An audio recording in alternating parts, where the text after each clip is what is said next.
Assalamualaikum warahmatullahi wabarakatuh. Salam sejahtera bagi kita semua. Yang terhormat dosen pembimbing saya, Ibu Profesor Nurul Indarti, Civil Economic and Maths PhD, dan yang terhormat para dosen penguji. Perkenalkan, nama saya Sinta Indah Hayati, saya adalah mahasiswi UGM Yogyakarta, Eksekutif 34. Pada kesempatan kali ini, saya akan mempresentasikan hasil penelitian saya yang berjudul Rancangan Model Bisnis Cafe Opio, kafe yang berkonsep ramah anak. Yang pertama, saya akan menjelaskan latar belakang dari penelitian ini. Setidaknya ada dua aspek penting kenapa penelitian ini disusun. Pertama adalah aspek eksternal dan kedua adalah aspek internal. Dalam aspek eksternal, nilai bisnis industri jasa makanan dan minuman di DIY pun berkembang pesat. Pada tahun 2015 adalah sebesar 8 triliun, kemudian bergeser ke tahun 2019 sebesar 14,6 triliun.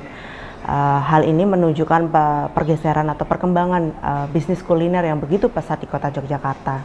Dengan penduduk sebesar 3.842.932 jiwa, dengan jumlah kunjungan wisatawan baik mancanegara maupun domestik sebesar 28 juta sekian, di tahun 2019, potensi DIY merupakan pangsa pasar yang besar dan sangat kreatif dalam menikmati sajian makanan, hiburan, dan kafe seputar Yogyakarta. Kemudian ada faktor pandemi COVID-19. Pandemi tidak menghilangkan permintaan selama kita kemudian beradaptasi dengan kebutuhan pandemi. Yang kedua, faktor pandemi mengubah pola konsumsi. Pandemi tidak menghilangkan permintaan. Bisnis terbuka bagi semua orang yang menjalankan prokes dan sesuai dengan selera masyarakat. Pergeseran pola konsumsi menurut MERS tahun 2021 mengatakan bahwa 83% menyatakan waktu kerja dan waktu personal itu kabur. Alisma dan Andri juga mengatakan 87% masyarakat merasa kerepotan dalam mengelola pekerjaan dan membantu anak di rumah, terutama dengan kegiatan usia mereka di 3-10 tahun. Keluarga muda, waktu kerja dan bersama teman dan keluarga menjadi bercampur karena waktu yang tidak bisa diatur sedemikian rupa di rumah. Yang ketiga adalah peluang dan yang membawa manfaat sosial, di mana kita tahu di Sleman itu memiliki banyak sekali panti asuhan. Setidaknya ada 38 panti asuhan dan 2.216 anak asuh. Hal ini juga mempengaruhi bagaimana Cafe Opio berkomitmen untuk menjalankan misi sosialnya.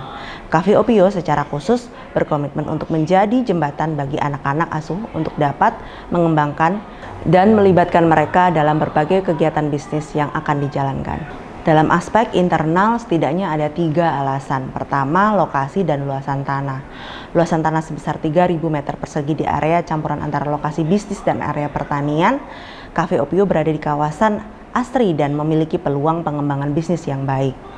Luasan area tersebut memungkinkan Cafe Opio memiliki ruang parkir yang cukup luas, area terbuka dan semi terbuka bagi pelanggan, serta juga area bermain anak yang dilindungi beberapa pohon. Keluasan area ini menjadi modal penting yang akan memungkinkan Cafe Opio untuk tumbuh dan memanfaatkan ruangan untuk perkembangan bisnis di masa depan. Sedangkan yang kedua adalah kemampuan manajemen yang baik. Cafe Opio pernah berdiri sebelumnya. Artinya Cafe Opio memiliki manajemen yang lebih baik akibat proses belajar mengelola bisnis yang sebelumnya. Dan yang ketiga adalah kemampuan personal. Karena modalitas kemampuan personal manajemen dalam membina relasi di media sosial sangat baik, pengaruh media sosial dalam memperluas pangsa pasar kafe telah banyak diakui oleh penelitian sebelumnya. Artinya melalui media sosial menjadikan tim manajemen yang dimiliki kemampuan sosial yang baik akan mempengaruhi hasil penjualan yang baik pula. Tantangan potensi bisnis Cafe Opio yang lain adalah keberadaan bisnis pesaing. Menurut pengamatan peneliti, setidaknya terdapat pesaing langsung dan pesaing tidak langsung. Pesaing langsung adalah kafe-kafe yang ada di Yogyakarta dan pesaing tidak langsung adalah restoran yang ada di Yogyakarta. Potensi bisnis Cafe Opio harus menghadapi pesaing langsung berupa kafe yang berperforma terbuka di wilayah Kabupaten Sleman. Sudah ada restoran-restoran di wilayah Kabupaten Sleman yang memiliki fasilitas permainan anak. Namun karena format restoran adalah sebagai tempat terbuka yang berskala besar, menjadikan tempat ini tidak layak untuk atau tidak tepat untuk dijadikan tempat untuk bekerja. Sedangkan kafe lebih mengutamakan untuk kepentingan pekerjaan atau mengerjakan tugas-tugas yang ada. Sehingga Cafe Opio ingin berada di tengah-tengah, memfasilitasi tempat yang nyaman untuk bekerja, untuk berkegiatan, namun juga memiliki area bermain yang nyaman seperti yang ditawarkan oleh restoran. Dengan rumusan masalah penelitian ini adalah merancang model bisnis Cafe Opio yang mampu memberikan analisis mendalam mengenai kelayakan dan proyeksi bisnis berbasis kafe ramah anak. Tujuan penelitian ini menemukan pandangan calon pelanggan melalui peta empati, merancang model bisnis Cafe Opio yang ramah anak, menganalisis kelayakan model bisnis Cafe Opio yang ramah anak berdasarkan aspek ekonomi dan non-ekonomi. Sedangkan manfaatnya adalah input praktis bagi pemangku kepentingan, informasi publik yang menekankan pada komitmen mengeksplorasi area baru, dan referensi kajian seputar model bisnis kanvas. Dalam tinjauan pustaka setidaknya ada 3 hal besar. Pertama adalah model bisnis. Model bisnis digunakan bagaimana cara organisasi menggarisbawahi kemampuan sebuah perusahaan dalam memanfaatkan sumber daya untuk menciptakan dan memasarkan nilai. Sedangkan model bisnis kanvas adalah alat untuk mendeskripsikan dan menyusun model bisnis melalui 9 blok bangun dasar. Sedangkan inovasi model bisnis adalah melihat pentingnya posisi pelanggan dalam menciptakan inovasi. Sedangkan untuk konsep kafe, terdapat 4 hal yang kemudian kita bedakan. Pertama, pada zaman dulu, kafe digunakan sebagai tempat sosial yang menyediakan ruang sosial yang lebih terbuka namun tetap nyaman dan terhormat. Kemudian seiring dengan perkembangan waktu, kafe banyak menekankan kekhasan, mulai dari menyediakan buku, majalah tertentu, sampai menyediakan agenda debat pada zaman dulu. Kemudian desain menarik. Kafe pun menekankan kekhasan dalam desain perabot cantik untuk menarik segmen pasar tertentu. Yang terakhir adalah zaman. Kafe mencoba terus dinamis dan beradaptasi, terutama dengan kebutuhan tema baru seperti kafe ramah anak. Metode penelitian dan responden penelitian kali ini adalah menggunakan metode penelitian kualitatif untuk merancang model bisnis Cafe Opio yang ramah anak yang didukung data kuantitatif. Pada analisis kualitatif, digunakan peta empati dan 9 blok bisnis kanvas. Sedangkan pada data kuantitatif digunakan untuk menghitung net present value, internal rate of return, and payback period. Unit analisis dan penelitian ini adalah Cafe Opio. Unit analisis digunakan untuk menjabarkan 9 blok bangun dasar dalam kanvas bisnis model. Jenis data yang digunakan dalam penelitian ini menggunakan data primer dan data sekunder. Data primer didapat dari kuesioner dan juga wawancara. Kemudian untuk data sekunder didapat dari kajian literatur.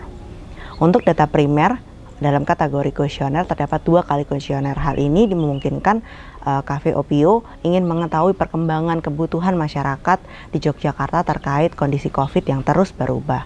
Kemudian wawancara mendalam dilakukan kepada pemilik Cafe Opio.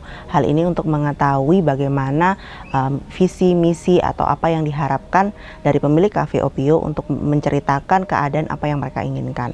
Kemudian wawancara berikutnya adalah kepada 2 pelanggan. Hal ini ingin mengetahui perkembangan apa yang mereka inginkan dan potensi apa yang ingin kita dapat dari penelitian ini. Penentuan sampel survei secara khusus sebenarnya digunakan calon pelanggan potensial untuk memiliki ketertarikan berkunjung ke sebuah kafe. Alasan pemilihan nantinya memiliki potensi yang besar untuk dapat berkunjung ke sebuah kafe. Kemudian dari hasil analisis peta empati calon pelanggan, dapat disimpulkan pendapat responden terhadap kafe ramah anak adalah sebagai berikut. Pertama, memiliki fasilitas yang ramah anak. Kedua, harus bersih dan menjalankan protokol kesehatan. Dan yang ketiga adalah fasilitas anak selama ini kecil dan terbatas usia, jadi tidak semua usia bisa menikmati fasilitas anak yang ditawarkan oleh sebuah kafe atau restoran. Keempat, kemudian membutuhkan suasana yang asri dan nyaman untuk dapat dinikmati bersama keluarga, teman, ataupun kolega. Nomor kelima adalah fasilitas umum, setidaknya sudah memiliki fasilitas wifi yang cepat, musola, dan area merokok, dan memiliki beberapa spot foto. Dan yang terakhir, rutin memberikan promo, diskon, dan kegiatan untuk keluarga ataupun anak. Terkait dengan ketertarikan terhadap kafe ramah anak, 92,2% sangat tertarik, sedangkan 7,8% mengatakan tertarik. Berikut merupakan rancangan model bisnis kanvas Cafe Opio. Segmen pelanggan. Cafe Opio memiliki segmen keluarga, orang tua yang memiliki anak usia 3-10 tahun, komunitas, dan wisatawan keluarga. Sedangkan untuk proporsi nilai, tentu Cafe Opio mengutamakan konsep ramah anak yang memiliki area bermain yang luas, kemudahan pesanan, memiliki varian menu yang ramah anak, memiliki spot foto beragam, memiliki suasana yang indah, menjalankan protokol kesehatan yang ketat, dan memiliki suasana yang asri. Kemudian untuk hubungan pelanggan, pelayanan yang ramah, promo, diskon, dan konten produk. Kemudian untuk menjangkau pelanggan dilakukan melalui penjualan langsung, mulut ke mulut, media sosial, lapak online, dan komunitas. Sedangkan untuk kegiatan kunci, mengadakan kegiatan ramah anak setiap akhir pekan, mengontrol kebersihan area kafe, dan juga mengontrol makanan dan minuman.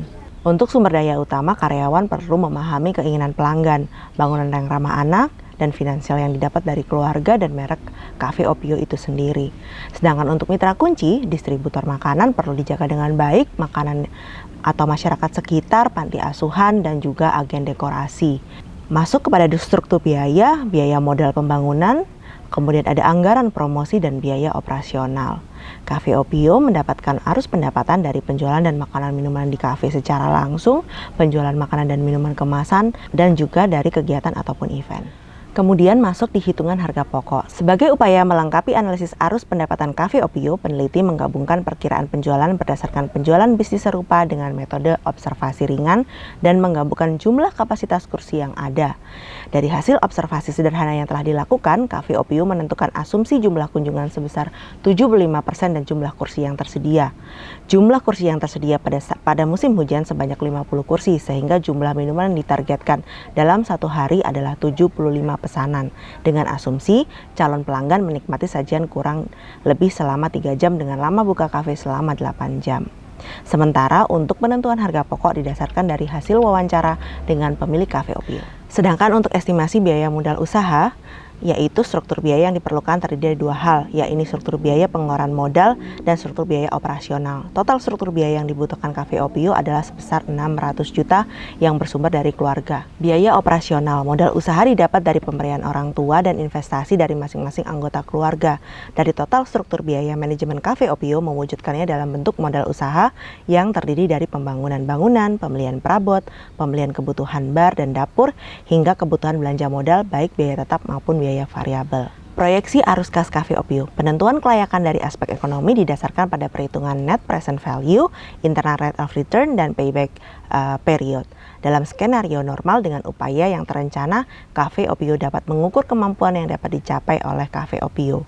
Perhitungan analisis skenario normal ditentukan berdasarkan proyeksi arus kas Cafe Oppio selama 6 tahun.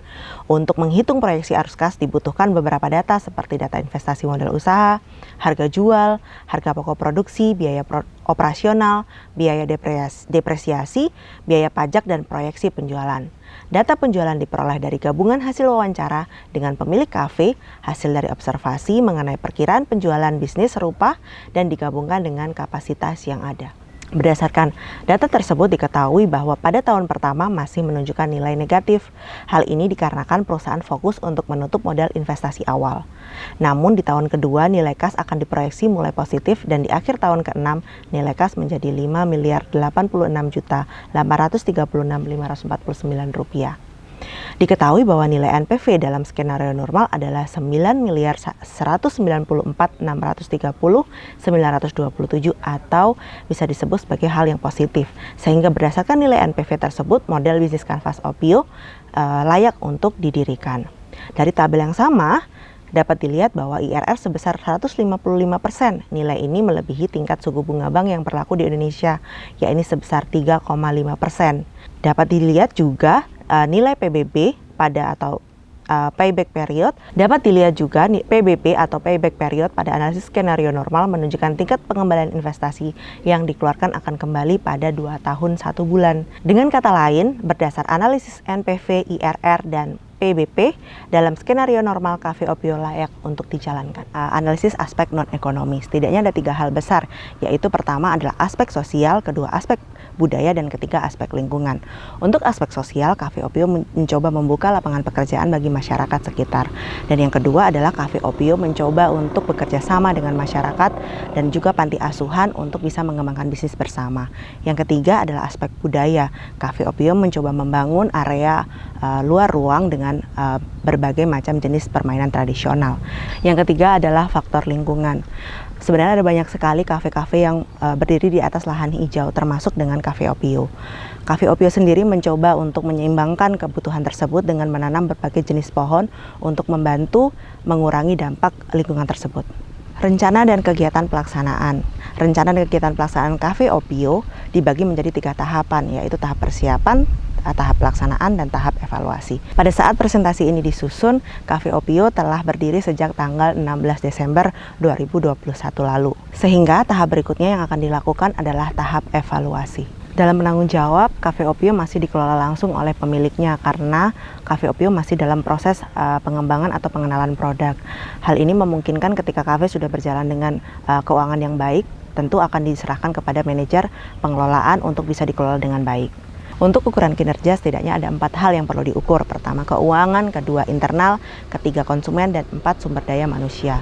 Dalam aspek sumber daya manusia akan diukur melalui KPI atau Key Performance Indicator.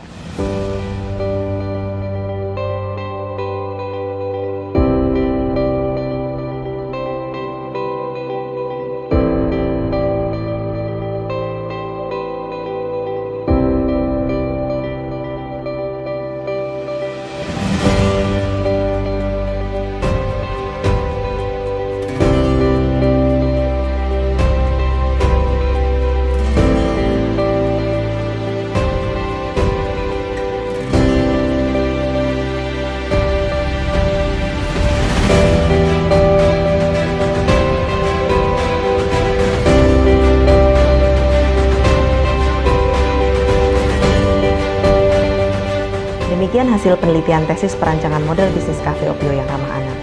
Saya ucapkan rasa terima kasih yang sedalam-dalamnya kepada MM Yogyakarta, Ibu Nurul Indarti selaku pembimbing tesis dan para dewan penguji atas segala perhatiannya. Semoga penelitian ini bermanfaat bagi dunia akademisi, bagi pelaku bisnis usaha kafe, dan masyarakat secara luas. Saya akhiri, wassalamualaikum warahmatullahi wabarakatuh.